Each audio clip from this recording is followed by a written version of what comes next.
पंचतंत्र की कहानियाँ। ब्राह्मणी और तिल के बीच पंचतंत्र की कहानी। बहुत समय पहले की बात है। किसी गांव में एक गरीब ब्राह्मण रहता था। एक दिन उस ब्राह्मण के घर कुछ अतिथि आए। ब्राह्मण की स्थिति इतनी खराब थी कि उन अतिथियों को खिलाने के लिए घर में अनाज तक नहीं था। इस स्थिति को लेकर ही ब्राह्मण और उसकी पत्नी के बीच थोड़ी कहासुनी होने लगती है। ब्राह्मणी कहती है, तुम्हें पेट भरने योग्य अनाज कमाना भी नहीं आता है। इसी का नतीजा है कि आज घर में अतिथि आ खड़े हुए हैं और हमारे पास उन्हें खिलाने के लिए कुछ भी नहीं है। इस पर ब्राह्मण अपनी पत्नी से कहता है, कल कर्क संक्रांति है। मैं कल भिक्षा लेने के लिए दूसरे गांव जाऊंगा। वहां एक ब्राह्मण ने मुझे आमंत्रित किया है। वह सूर्य देव की तृप्ति के लिए कुछ दान देना चाहता है।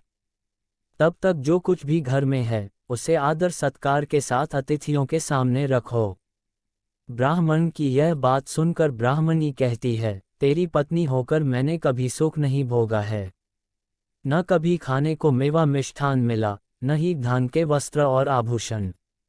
आज तू कह रहा है कि जो भी घर में पड़ा हो वो अतिथियों के समक्ष रख दो। जब कुछ है ही नहीं तो मैं उनके सामने क्या रख दूं? पड़े हैं तो बस एक मुट्ठी तिल। तो क्या अतिथियों के सामने सूखे तिल रखना अच्छा लगेगा? पत्नी की यह बात सुनकर ब्राह्मण कहता है, ब्राह्मणी तुम्हें ऐसा बिल्कुल भी नहीं कहना चाहिए। कारण यह है कि इच्छा के अनुसार किसी भी मनुष्य को धन की प्राप्ति नहीं होती है। जरूरी है तो पेट भरना, और पेट भरने योग्य अनाज तो मैं ले ही आता हूँ। अधिक धन की चाहत अच्छी नहीं। ऐसी इच्छा का तुम्हें त्याग कर देना चाहिए। अधिक धन की इच्छा के चक्कर में मनुष्य के माथे पर शिखा बन जाती है। माथे पर शिखा वाली बात सुन ब्राह्मणी बड़े ही आश्चर्य से ब्राह्मण से पूछती हैं, अधिक धन की इच्छा में माथे पर शिखा हो जाती है? मैं कुछ समझी नहीं, जो भी कहना है खुलकर कहिए। ब्राह्मणी के इस सवाल का जवाब देने के लिए ब्राह्मण अपनी पत्नी को शिकारी और गीदड़ की एक कहानी सुनाता है। ब्राह्मण कथा की शुरुआत करता है। एक दिन एक शिकारी जंगल में शिकार की खोज कर रहा था। जंगल में कुछ दूर आगे बढ़ने के बाद शिकारी को एक काले रंग का पहाड़ जैसा विशाल सूअर दिखाई देता है। सूअर को देखते ही शिकारी अपना धनुष उठा लेता है और कमान खींचते हुए सूअर पर निशाना लगा देता है। कमान से निकला हुआ तीर तीव्र गति से सूअर को घायल कर देता है। घायल होने पर सूअर चिंघाड़ता हुआ शिकारी पर पलटवार कर देता है। सूअर के तीखे दांतों से शिकारी का पेट फट जाता है।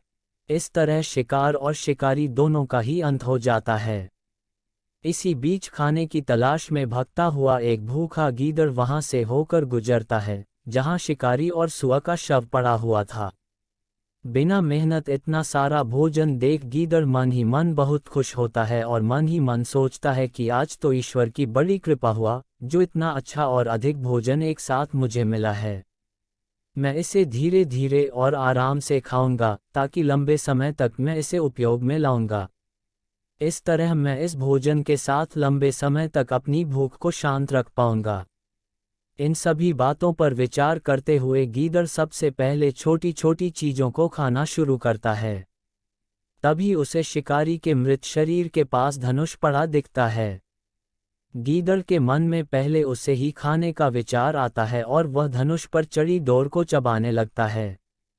गीदड़ के चबाने से धनुष पर चढ़ी डोर टूट जाती है और डोर के टूटने से धनुष का एक सिरा वेग के साथ गीदड़ के माथे को भेदता हुआ ऊपर निकल आता है।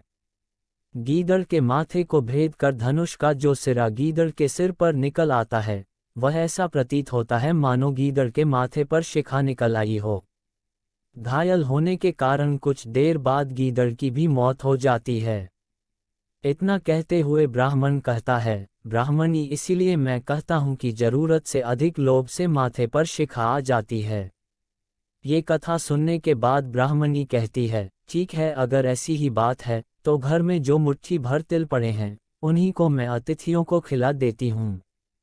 ब्राह्मणी की यह बात सुनकर ब्राह्मण संतुष्ट होता है और भिक्षा मांगने के लिए घर से बाहर निकल जाता है। वहीं ब्राह्मणी भी घर में पड़े तिल को धूप में सुखाने के लिए फैला देती है। तभी कहीं से एक कुत्ता आ जाता है और उन साफ तिलों पर पेशाब कर देता है, जिससे सभी तिल खराब हो जाते हैं। तिल के खराब हो जाने पर ब्राह्मणी काफी परेशान हो जाती है और सोचती है यही तो तिल थे जिन्हें पकाकर मैं अतिथियों को खिला सकती थी। अब मैं क्या करूं? काफी देर सोचने के बाद ब्राह्मणी को एक तरीका सूझा। उसने सोचा कि अगर वह गंदे तिलों के बदले साफ तिल देने की बात कहेगी तो कोई भी आसानी से मान जाएगा। साथ ही किसी को भी इन तिलों के खराब होने की बात पता नहीं चलेगी। इस विचार के साथ वह उन तिलों को लेकर घर घर घूमने लगी। ब्राह्मणी की यह बात सुनकर एक महिला वह तिल लेने के लिए तैयार हो गई, लेकिन उस महिला का पुत्र अर्थशास्त्र पढ़ा हुआ था। उसने अपनी माँ से कहा कि इन तिलों में जरूर कोई न कोई खोट होगी, वरना कौन साफ सुथरे तिलों को गंदे तिलों के बदले देने के लिए तैयार होगा। पुत्र की यह बात सुनकर महिला ने ब्राह्मणी के तिलों को लेने से मना कर दिया। कहानी से सीख: हमारे पास जो भी होता है हमें उसी में सुखी रहना चाहिए। किसी के पास ज्यादा चीज देखकर दुखी नहीं होना चाहिए।